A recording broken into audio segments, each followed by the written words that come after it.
Dr. Butz, we've been making a film, and about a year we've spent growing an acre of corn. Growing an acre of corn, huh? Yes, sir. It was changed from the days when I was your age.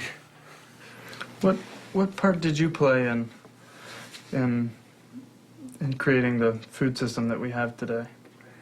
When I was a youngster on the farm, we've had these programs cutting back on production. We paid farmers not to produce. One of the stupidest things we ever did, I think.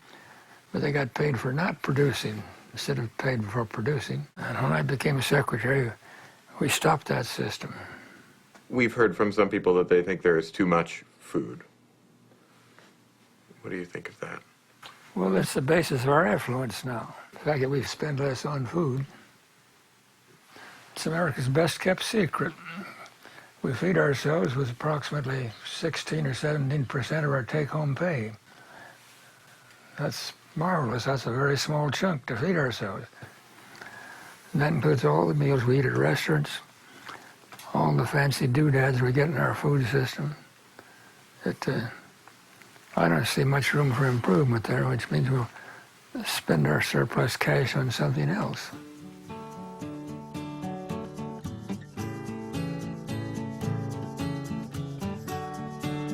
In our great-grandparents' day, families spent twice as much of their income on food, which didn't leave a lot of money or time for other things. When I grew up, it was hard work. You got up in the morning and you went out and did some chores because we always kept our own livestock. We had our own horses for power. The labor it took to make an acre of corn, or a bushel of corn, was tremendous.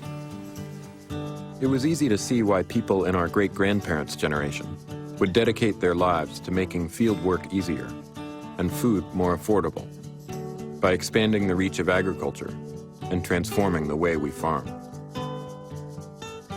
Rural America has completely changed.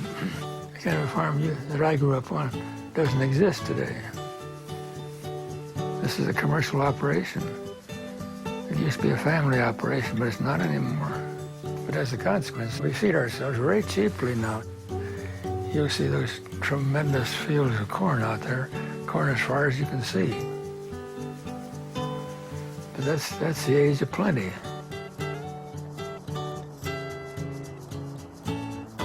It was Earl Butz's farm program that made our great-grandparents' dream of plenty a reality.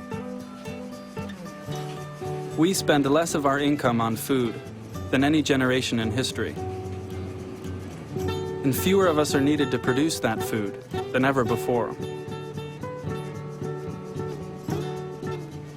But we also might be the first generation to live in a time when abundance brings too much.